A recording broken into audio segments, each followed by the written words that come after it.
Thanks everyone for joining this episode of our webinar series on best practices in e-discovery. Today's session is focused on helping the boutique firm master the document-intensive case. My name is Jeff Fugit. I'm Vice President of Sales and Marketing for Lexpe, and I'll be the moderator for today's event. Our webinars take place monthly and cover a variety of relevant e-discovery topics, strategies, and best practices. Space is limited to the capacity of our webinar platform, and with the popularity of these sessions, I recommend registering promptly for those that are of interest to you. If you have technical issues or questions, please email webinars@lexpe.com and we'll address them right away.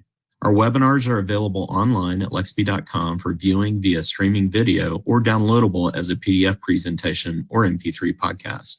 You'll find this webinar and a complete listing of other webinars at lexpe.com. To be notified of live and on-demand events, please email us at webinars@lexpe.com or follow us on LinkedIn. Lexpe is based in Austin, Texas, and we provide a very affordable cloud-based e-discovery platform and services. We really specialize in equipping the boutique firm with an e-discovery solution that gives them full control over the e-discovery process, DIY capabilities, and incredibly fast performance.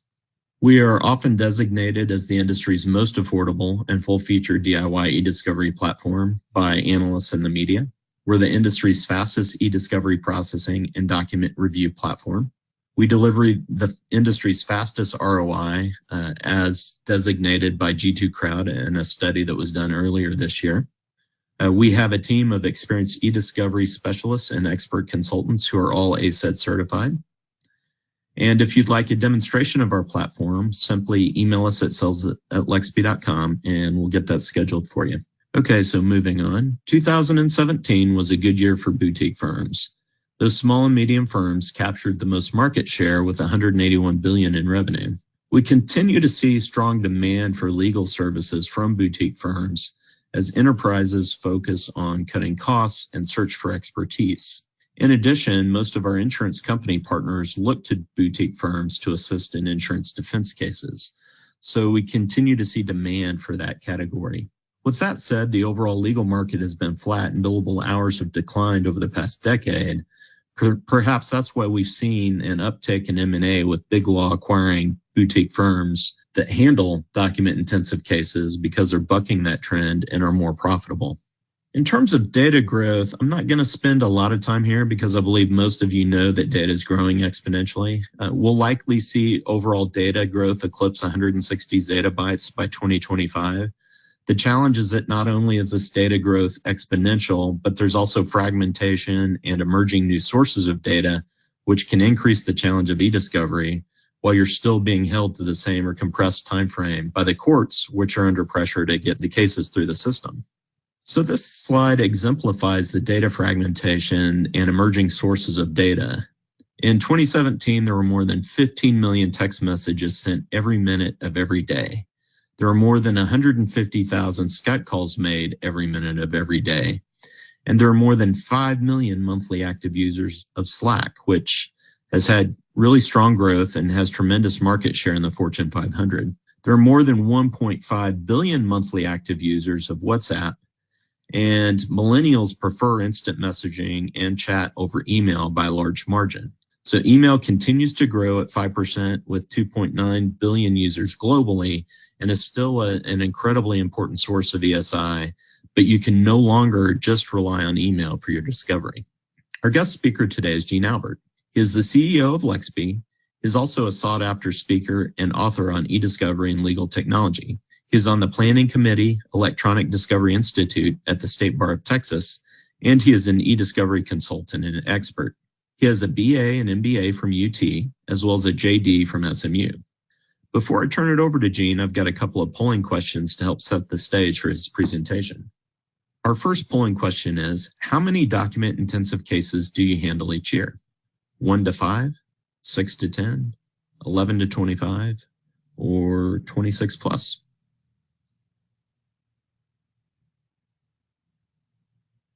All right, looks like there are a few more coming in, and we'll go ahead and wrap that up. And then our next polling question, what is your confidence level of your ability to handle a document-intensive case? Very confident, somewhat confident, not very confident, or zero confidence? And while you're answering that one, I'll take this time to thank you for participating in our polling questions today. All right, I'll go ahead and close that poll. And without further ado, I'll turn it over to Gene Albert. Gene?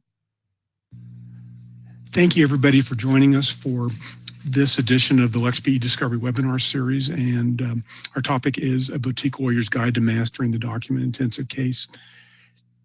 This is a very popular subject whenever we use it and redo it. And you can see from the agenda what we'll be covering here today. There's a lot of materials, and I've been told I speak fast. I apologize. We'll have copies of the deck, the streaming audio, and an MP3 podcast and streaming video available on demand afterwards. We use LexP screenshots for illustrating software functions, but the concepts are applicable to all other eDiscovery software too, and all of the concepts are general eDiscovery concepts and best practices. If you have any questions about any of the materials here, please email us, and either I or somebody else will get back to you on it. There's a brief survey at the end. It just takes a couple minutes. If you can, please fill that out and let us know what you like and don't like about this, and ideas for other webinars and materials we can do in the future. We read these very closely and act on your suggestions. And thank you again for attending. Let me talk first a little bit about boutique law firms. Here's some articles from Above the Law of boutique law firms in the headlines. There is a general growth of boutique law. I haven't seen any particular numbers about that, but my own experience is that more and more complex law is being done by smaller firms. What exactly is a boutique law firm? Different definitions, and different people have different opinions. From our perspective, these will be law firms that specialize in niche areas of practice. They're relatively small, although that can vary quite a bit. It's could be just a lawyer or two, but there are some fairly large firms with hundreds of lawyers that consider themselves boutique law as well, and really everything in between. I think a key point is that they're usually practicing in sophisticated practice areas, and these can be, often are ones that are have a lot of complex document needs, such as class action construction, employment, IP securities. There also are boutique law groups in larger firms, or a boutique firm might be absorbed by a larger firm, or the people might leave. So there's, because can be very dynamic. And boutique law is a lifestyle choice, I think, at the end of the day. And the shows in this next slide here that people want to be in a boutique law practice rather than a larger firm for several reasons. This is from a survey that was in Above the Law, that to provide better service for clients, no constraints on how they bill clients, ability to handle all the aspects of a case, not having to use associates or contract attorneys if they don't want to, complete control how cases are managed. I don't see it on the list there, but I think certainly not having to turn business away for conflict management is going to be part of the reason, and certainly the people think in boutique law firms that they can make more money by having more control on the type of cases they take and how they handle them. What are the challenges of being in a boutique law practice? Well, the boutique firms want to be lean and mean. What does that mean? Well, they want to have limited infrastructure that they don't want to pay for a large firm's technology infrastructure. They don't want to have extra staff that's not needed, just the number of attorneys, paralegals, and they'd like to have as little litigation support and IT staff as needed to support their practice. They certainly do not want to have a lot of CapEx expense of building up computer and software, so that will be as little as one can get by with. And there won't be the in-house review staff that can be in some of the larger firms. How does one handle this? By still doing large and sophisticated cases? Well, certainly the on-demand software, such as we offer, is a key component to people doing complex cases in boutique firms. Be called cloud-based e-discovery software. It can also be known as, it's been known as web-based, on-demand, software as a service, SaaS, ASP for application service providers, an older name. A number of advantages with that. You get the latest generation tools without the CapEx and personnel there. There's not upfront hardware setup costs. Don't have to have the same IT staffing and maintenance costs when you're trying to maintain this kind of software and capacity internally.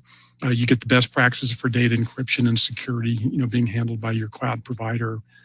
These costs can be more easily passed on to clients, perhaps, than a CapEx expense can, and the hosting costs can be recoverable as damages in some actions as well. It's harder to do if it's been internalized capital expense cost for a firm. There's a similar issues of on-demand support staffing. More and more firms, particularly boutique firms, are not having the same permanent committed support staff. It can be an expensive fixed cost, whether there's sufficient work or not. It's difficult to have the staff with a range of complex e-discovery or specialized support needed by a small firm handling a complex case. Non-paralegal time internally may be difficult to bill and recover, and it may be easier if it's a third party doing it. So having on-demand support staffing can allow the staffing to increase as needed variably for the case when it comes in. Full range of experts and expertise can be brought in, and the cost can be incurred more surgically, as needed for a case when one is working with a case. There's different ways that this can be done, and a lot of services that just weren't available a few years ago. There's lots of networks of contract and review attorneys that are available for handling review if needed. There are freelance paralegals that can be gotten either informally or through services. And then there are e-discovery specialists and project managers that are available through Lexpe and other e-discovery and litigation support companies. From here on in the webinar, we're going to go through a case workflow to see how a boutique firm can handle complex document management and document-intensive cases in e-discovery. So this first one shows a simplified workflow and what's happening from the perspective of the e-discovery software provider to support your case. So the first thing is preparing one's request for productions and sending them out to the other side. Then keywords will be extracted and analyzed. The electronically stored information will be gathered and culled. Then they'll be processed into the review platform, and this can be native, TIFF, or PDF, depending on the review platform. Talk about that pros and cons a little bit later. They'll be loaded into the e-discovery platform, and some like ours do that all in one step, so it's automatically processed. Some other ones needs to be processed first and then loaded. Then you'll determine the review method, and there's a lot of different options. There'll be a relevance and privilege review, and then to be ready for production and produced. This next slide is an ESI data funnel, and this just shows the idea that when you have a document-intensive case, is that you start with raw data, and it'll be high volume of data, and it'll be very low relevance. You'll go through a series of steps to reduce the data and increase the relevance. These steps are identifying the custodians and collecting the data. We'd be doing ECA, which is an acronym for early case analysis. You also see EDA, which is early data analysis used. And then culling and filtering to reduce down the data to potentially responsive information. There'll be a review coding and production, and then final use for the information as evidence now as depots, motions, and trial. So once one goes through this funnel and makes it down to evidence, then it's relatively low volume and then very high relevance. The first step in there is custodian identification and data mapping. The goal of this is to identify the persons who will be the fact witnesses or the custodians who will have the data. Where is that data? There'll be a number of different data sources that we'll go over in a minute. Determining the collection methodology, collecting the ESI, the electronically stored information, and doing quality control of the collection. And then software can help in a number of ways with helping with the tracking and searching of the custodians in ESI, doing the data mapping, and then doing integrated reporting. As part of that, one will do custodian identification. So the traditional way of doing this is through a custodian interview, and this can be done by staff in the attorney's office, or it can be done outsourced to an e-discovery provider to do the initial custodian interview of just finding out all the information about the custodian having to do with ESI and where the data is. And this can also be maintained in the e-discovery software. So you can see here on the right side of this that the custodian enroll information about the custodian and the different companies that are involved with the matter and how they're related. The next slide here shows data mapping. We recommend this as a good way of getting one's arms around where all the ESI is, who has it, and how relevant it is.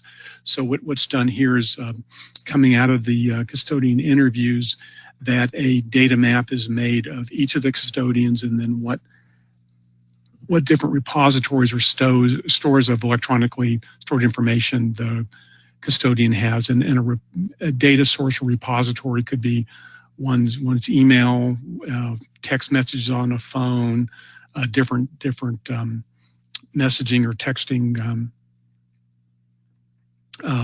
applications that are used for data. In modern case now, one custodian could have several or many different computers and smartphones and different online services that could be used for messaging, either corporate-based or consumer-based, that are actually used that have relevant evidence in a case. So it's good to get those all in one place, and then see how much data is there, what type of data, and this will help later to determine that there aren't holes in one's collection. This can be done and should be done for one's own custodians. This can also be done for adverse and third-party custodians to determine what data is out there. A little bit more difficult to collect that information, of course, but it's even more important than one's own custodians, perhaps. This next slide shows the lifestyle and of goals and e-discovery software capacity of ECA and culling. ECA is early case analysis, as we mentioned.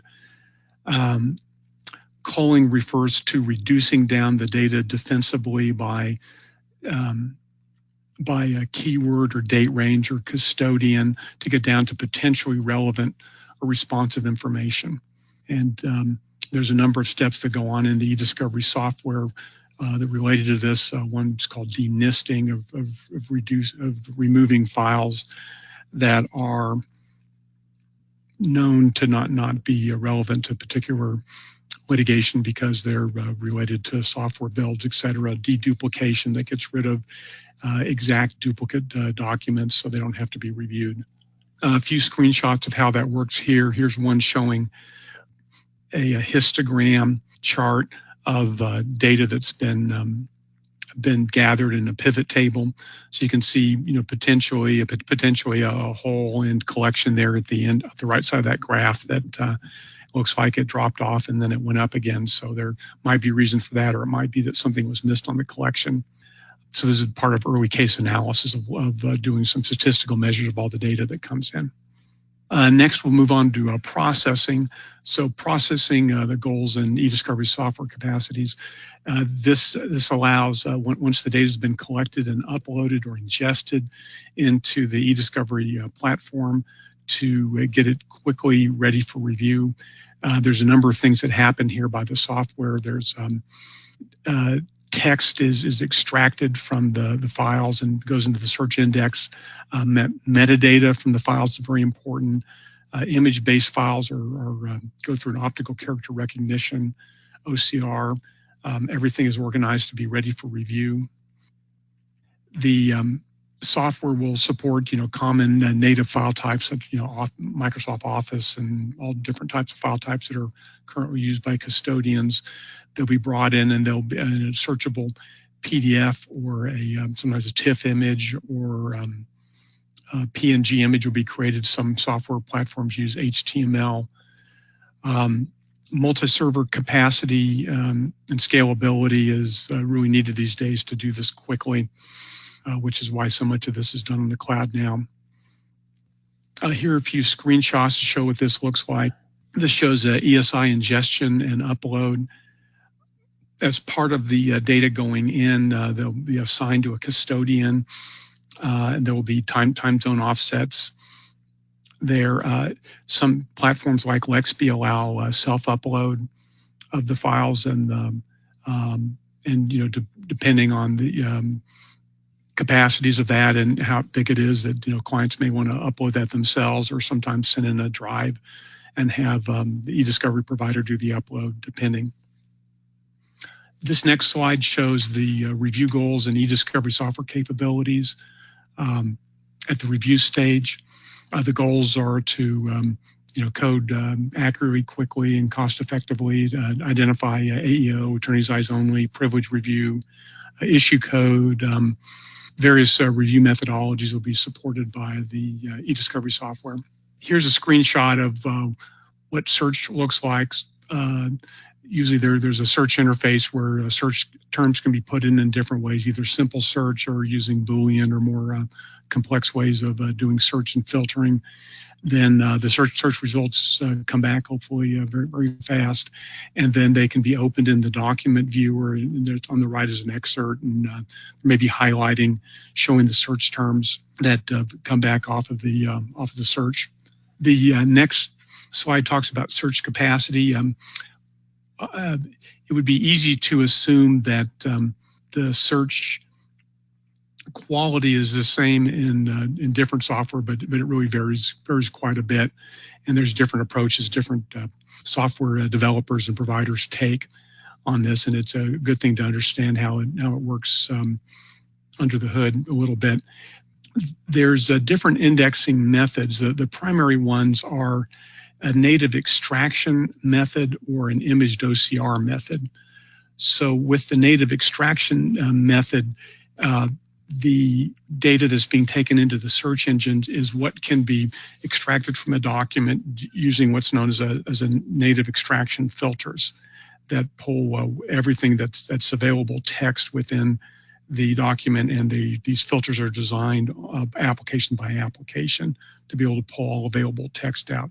The advantage of this approach is that it includes comments, hidden notes, hidden spreadsheets, sheets, and there are a number of different types of data that won't be available in an imaged OCR approach only.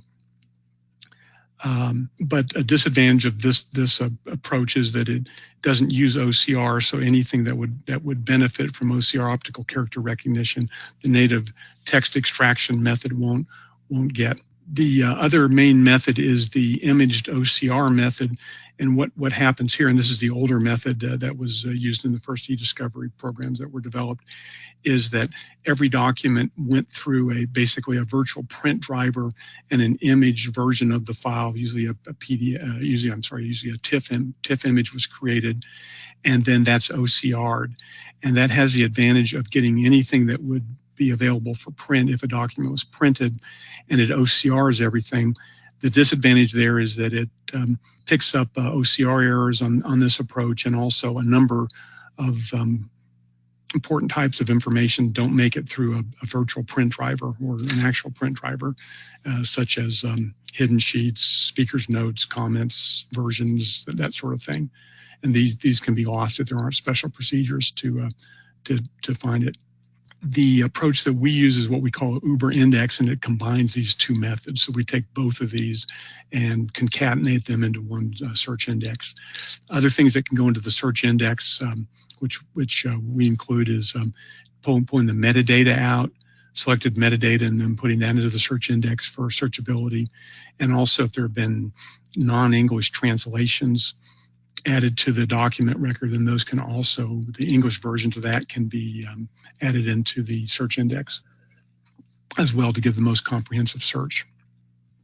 This next slide shows multiple versions of a document in the document viewer. So e-discovery platforms will have some sort of document viewer and sometimes different versions of documents will be available.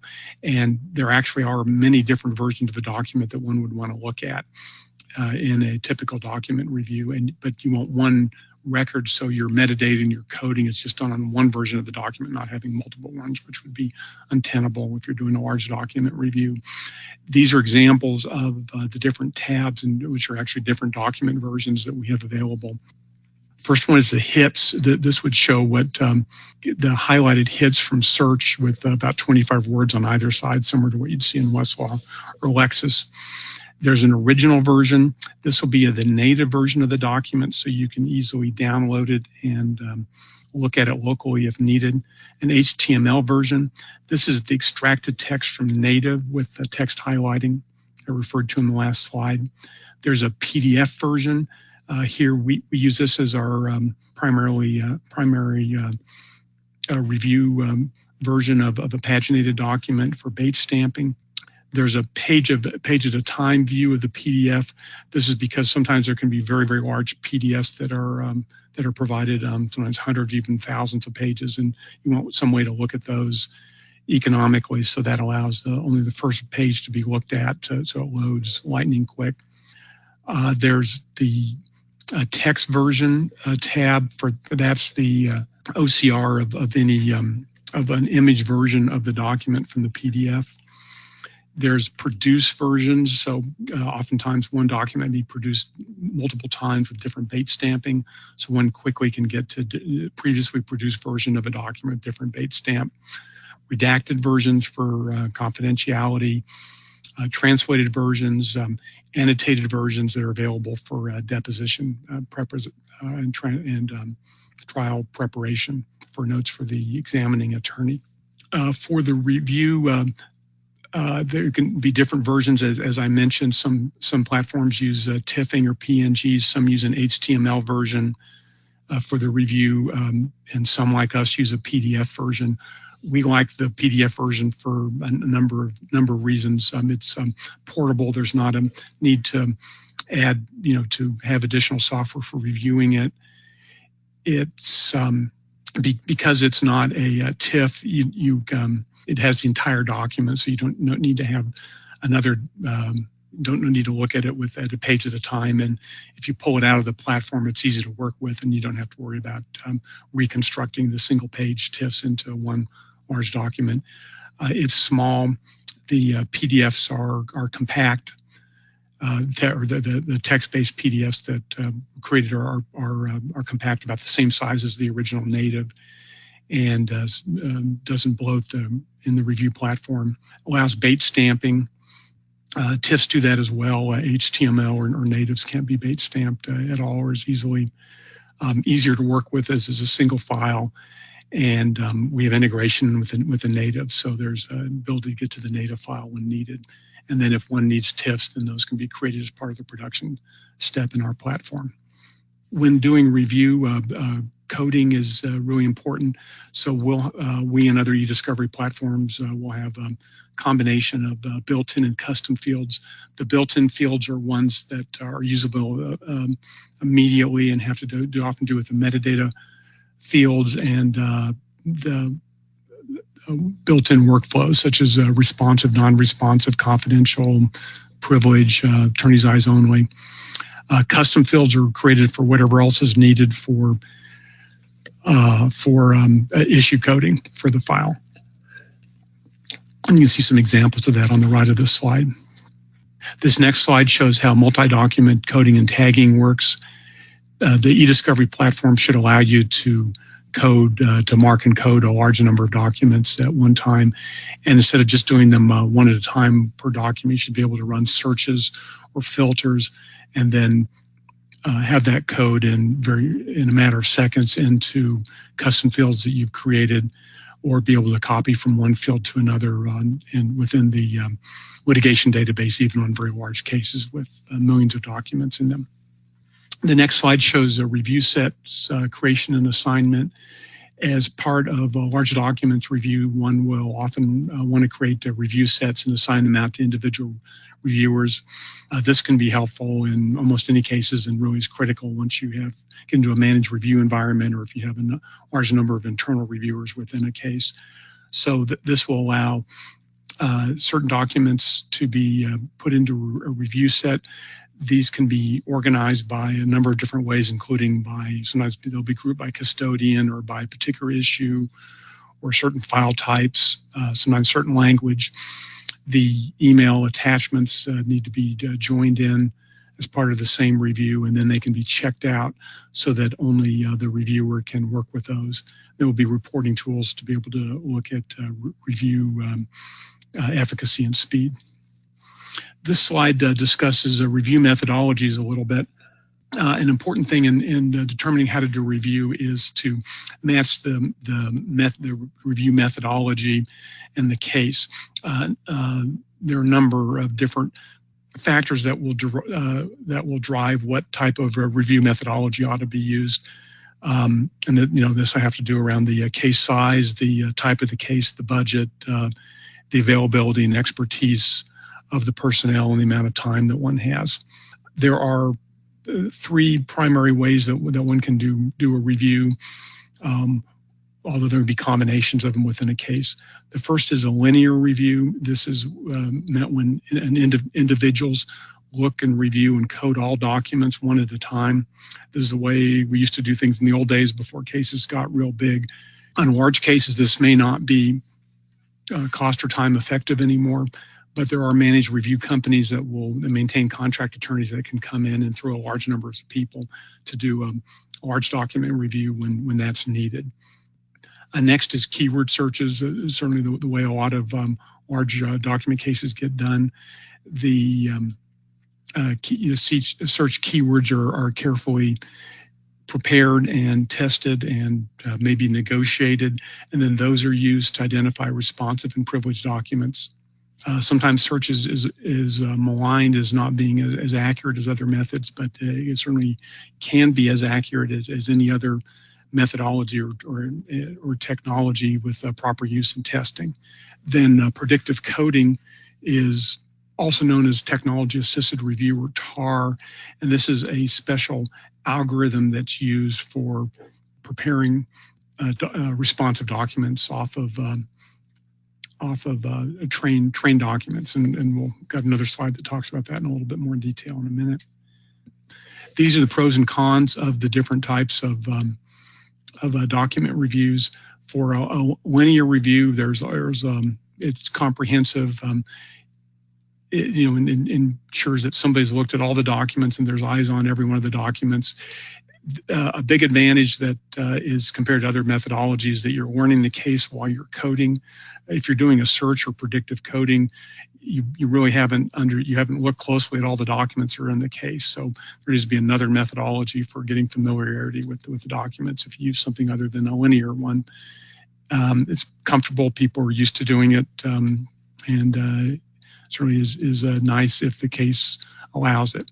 The cons are that it's slow, and that it can be just inexpensive, and in many of the cases are just too big to allow this, at least in general. So it's best for small cases and for case subsets, where you might do a linear review of certain key issues or certain custodians in a larger data set. Next methodology is keyword searching. Pros and cons. The pros are that it's fast, it's expensive. It reduces human error. On a linear review, people can get tired, they can be undertrained, they can miss things. If you have good search terms, the computer's going to pull all the documents back that would be hits on that search.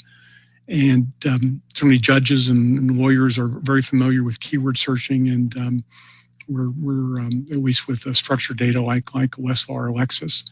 The cons are that it can be over and under inclusive if the keywords aren't well chosen and tested, and that as it's just searched, it won't make the distinctions that a human reviewer might. GIGO is garbage in, garbage out. The search is only going to be as good as the keywords. It can be improved with sampling, iteration, revision, but that needs to be done. And there's no issue coding per se as part of that, but certainly one can issue code off the search terms as an additional process if one wants to. Keyword searching is better for larger cases and for rush reviews in short time frames. And then lastly, there's predictive coding, also known as technology assisted review or TAR. This is the pros of this is that it's fast. Even very large data sets can be reviewed quickly. It's much less expensive than humans doing a linear review. It reduces human error. And it involves the senior attorneys in looking at a limited number of documents to train the algorithm, so you're not as reliant on inexperienced personnel or coders that would be in a larger manual review. Cons are the technology is still new and there's a learning curve for lawyers and judges. There's not that much case law out on how to use predictive coding, although it certainly is increasing every year. And again, there has been no issue coding done as part of this, so there still needs to be another process for how to get documents ready for depositions. And it's best for like search for larger cases with pressing deadlines. Here's a little bit more about predictive coding and the process on this. So the ESI, the electronically stored information, is collected, and then a certain number of sample documents are trained, are in a seed set, and they're trained by somebody who's very familiar with the case and the protocol. Then there's a review set. Control sets are checked, and then once it has the algorithm says that the review is stabilized, then it will be applied across the remaining documents in the set, and they'll be separated into responsive and non-responsive documents. And then there'll be various reports from so that will support the methodology and the outcome of the predictive coding. We've got other webinars on this in general, so I won't go into any more detail here. This is a slide on precision and recall, and this is an important point to understand that certainly comes up in predictive coding, but is equally applicable in any other type of production. And this is being used more and more in analysis. The idea is that that one should look at the amount of precision and recall that's in any production and understand the quality of it. What do we mean by that? Well, perfect prediction and recall would mean that whatever methodology was used for the review, whether it's human reviewers, search, or predictive coding, that exactly all the responsive documents here in green were produced, and the non-responsive ones in red were not produced. So number one would be perfect prediction and recall. Now, nothing's perfect in this area or any area, and even with human reviews, they're not perfect. There's humans make mistakes. They get tired. They're undertrained. They don't understand the protocol. So it isn't perfect with a human review, even if there were the time and the money to do that. And the same can be said about search. It depends on the search terms, and the same can be said about predictive coding. It depends on the document selections, how they're trained, the predictive coding algorithm, and the appropriateness of predictive coding for the set. But every one of these is gonna get some of the documents and not all of them.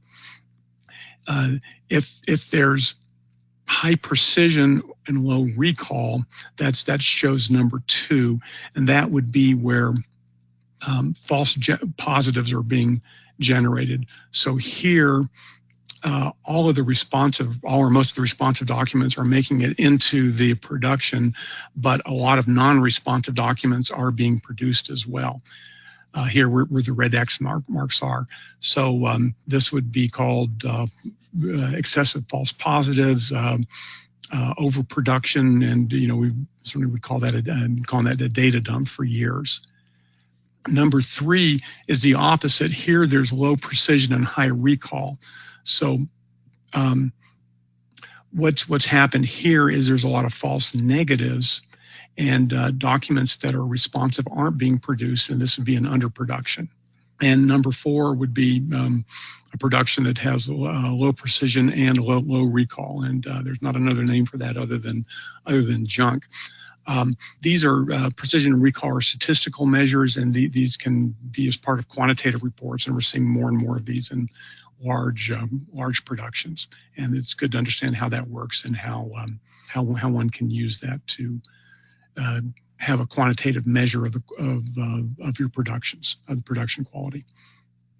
This is another technology I wanted to mention is near duplicate identification. This is different than exact dupes. It can be removed as part of an exact duplication or deduplication process that have been matched electronically by what's known as an MD5 hashes.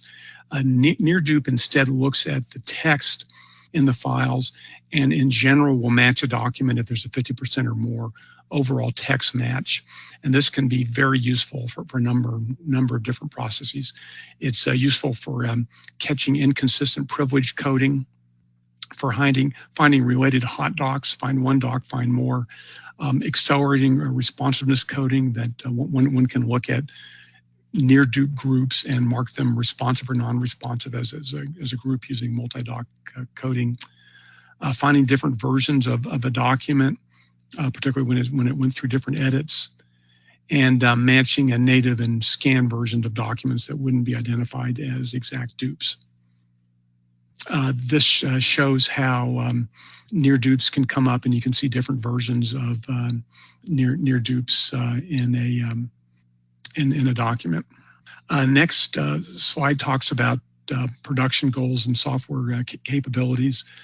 The goals are to have a fast production and to have flexible production options, including all the industry standards, safeguards against inadvertent production of privileged documents. eDiscovery software can help with all that, and there's different types of productions that are used by other softwares that we'll talk a little bit about, and we'll also include integrated quality control, or QC. This slide shows just the screenshots of how one sets up a production and runs it within the eDiscovery software. This slide talks about the different forms of production options that can be used. There's 4 basic types. The first one, and this really isn't used in any modern eDiscovery software, but would be just to produce the raw natives. This could be done if somebody was doing a review within Outlook or something for the PSTs. Advantages are that it's cheap and easy. There are many disadvantages, which is why this isn't done. There's not a way really to do very good privilege and redaction review within that. There's not pagination, so you can't do bait stamping. You need to have the underlying applications such as Outlook or other ones to work in, and they're very slow. And you don't create a load file, and you don't have a metadata extraction. The second type of production would be what's called process natives. That's used by some software programs that can load that. And that their processing has been run, and there's a certain amount of processing is done, but there hasn't been a paginated version of the document, such as a TIFF or a PDF created. So the advantages are that the natives are available here, but there's a number of disadvantages, such as like with raw natives, having to do with privilege and redaction and no pagination.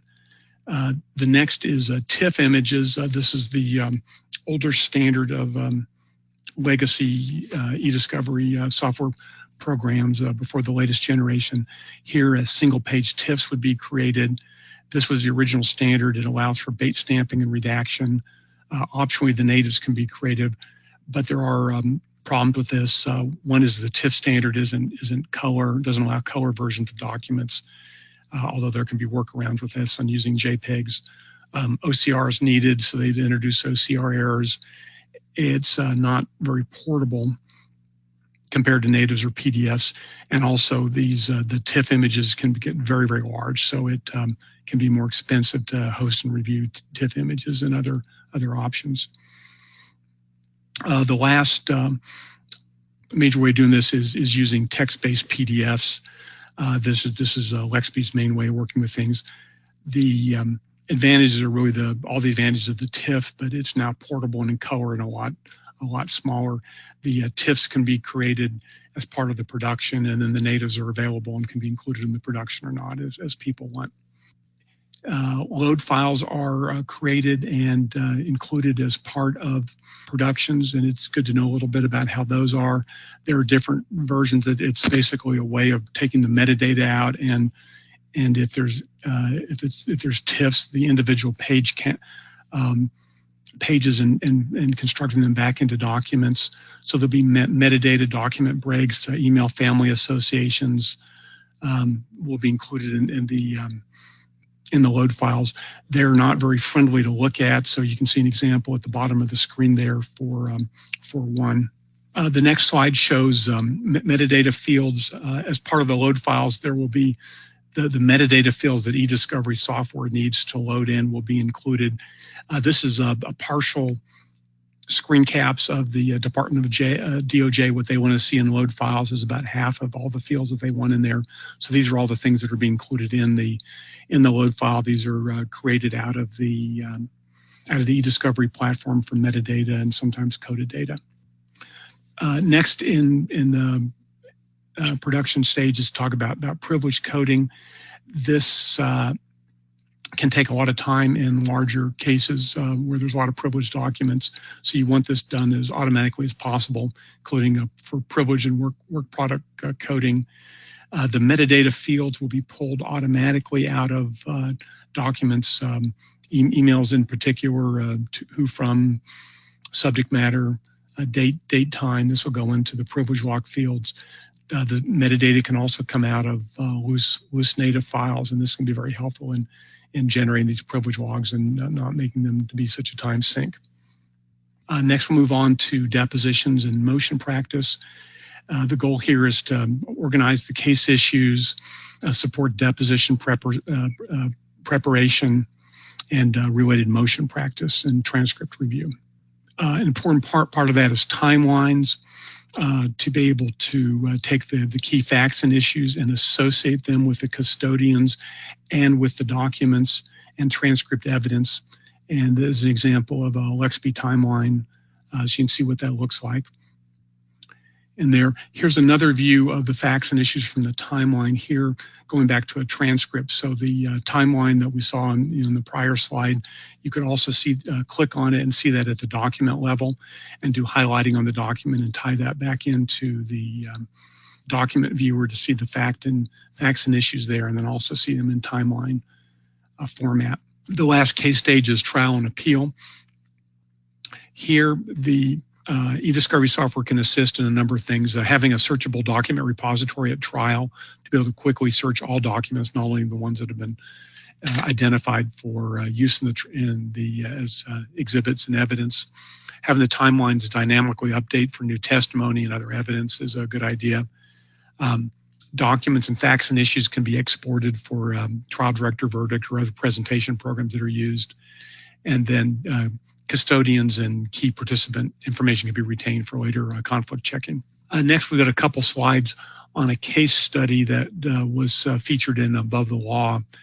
This was a construction litigator who was using cloud computing, and it was talking about how it helped a small firm to stay competitive in the changing legal landscape. And it made a number of good points there. One is that technology is a great equalizer for smaller firms, large firms. It puts a small firm on a level playing field. He noted that he was able to handle 2 or 3 complex construction litigation cases at one time and have that not swamp his practice. Noted he was able to review documents more quickly and with fewer associates. It used to take large number of associates days to read through documents. It could now be, all that can be accomplished in minutes, and that it basically levels the playing field and allows them to be more competitive going up against the larger firms. This next slide has a few practical takeaways, just summarizing the big points here. One is that boutique law firms are ascending and are handling more and more complex cases. They want to be lean and mean.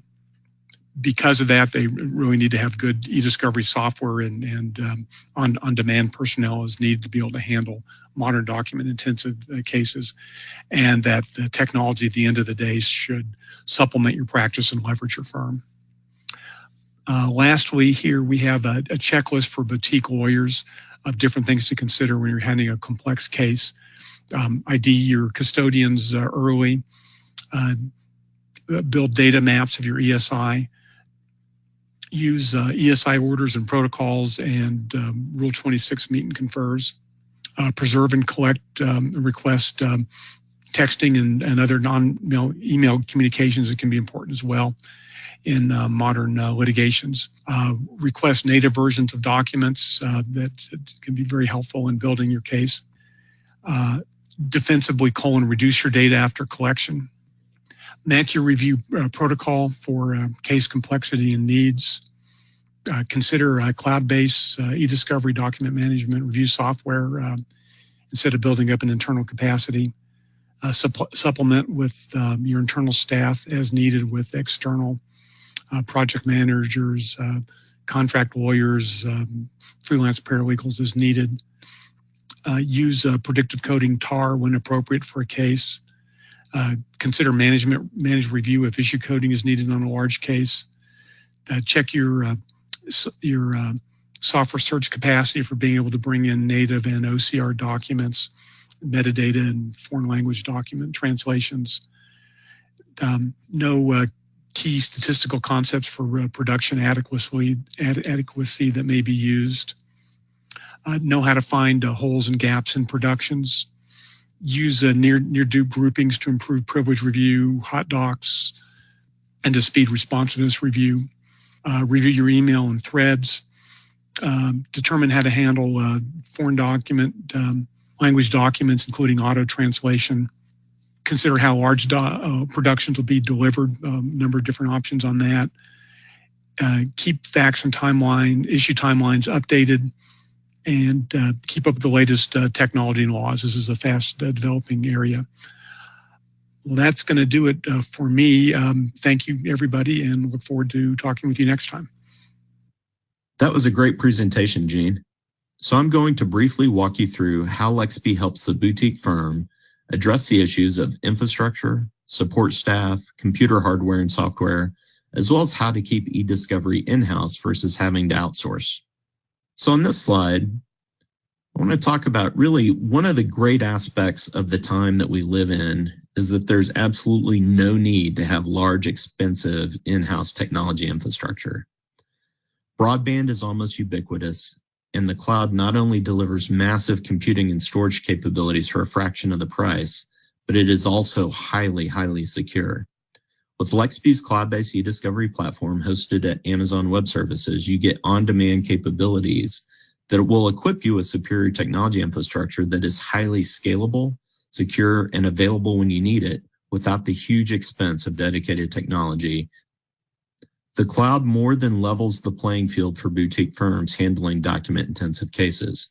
With Lexpe's cloud infrastructure, you can get from document ingestion to review faster and get your productions out the door faster. In terms of computer hardware and software, boutique firms want to stay lean and mean, and that means they really don't want to purchase expensive software licenses or hardware. And really, they don't need to. Lexpe enables everyone on your team to access your files in the cloud from any internet-capable device. There are no user fees or case fees. There are no costly in-house installations of on-site hardware or software, and no ongoing maintenance. Also, every Lexpe customer benefits from the additional features that are released in the Lexpe platform. With our cloud-based platform, you'll have anytime, anywhere access to your documents as long as you have an internet connection. We do have some boutique firm clients that operate virtual teams of contract attorneys and paralegals to handle document-intensive cases in Lexpe. For handling the issue of a lack of in-house e-discovery litigation support and IT staff, that's really no longer an issue. We've purpose-built the Lexpe eDiscovery platform to be DIY. It is a very simple user interface that empowers our customers to instantly increase their discovery and review capacities. You have access to a ticket system 24/7 by 365 to request assistance. And with Lexpe, you also have access to a professional services team made up of ACED certified litigation paralegals and eDiscovery experts. So how do you keep lean and mean and at the same time keep eDiscovery in-house with a document-intensive case? The answer to this question is really why we built the Lexpe eDiscovery platform with full-featured DIY capabilities and lightning-fast processing. So you can keep eDiscovery in-house with a limited staff, maintain full control of the case, maximize billable hours and top-line growth. To enable this capability with our clients, we offer free administrator and end-user training when you sign up. We also offer free weekly trainings. And then we've got this really popular Paralegal Advantage eDiscovery training program that we run once a quarter. We also have a 24-hour ticket system, as well as the professional services team that's ready to assist on a moment's notice, as I mentioned earlier. And with that, I'll ask our final polling question. Would you like a demonstration of the Lexpe eDiscovery platform? While you're answering that, I'll point out on this slide, if you have an immediate matter that you need help with, you can call us toll free or send us an email at sales@lexpe.com and we'll respond promptly. All right, I'll go ahead and close out that poll. And we'll be making the following available to webinar attendees. You'll be able to access a recorded streaming version of today's session, an MP3 podcast, or a PDF. Please let us know if you have any questions or comments about the webinar or suggestions for future topics. I'd appreciate it if you'd fill out the survey at the end of today's session, and if there are future topics that you'd like to see, you'd have the opportunity to submit them there. This webinar is a part of the Lexpe eDiscovery webinar series. For notices of future and on-demand webinars as part of the series, please email us at webinars@lexpe.com or follow us on LinkedIn. And watch your inboxes for an invite to our next webinar on best practices in eDiscovery. Thank you.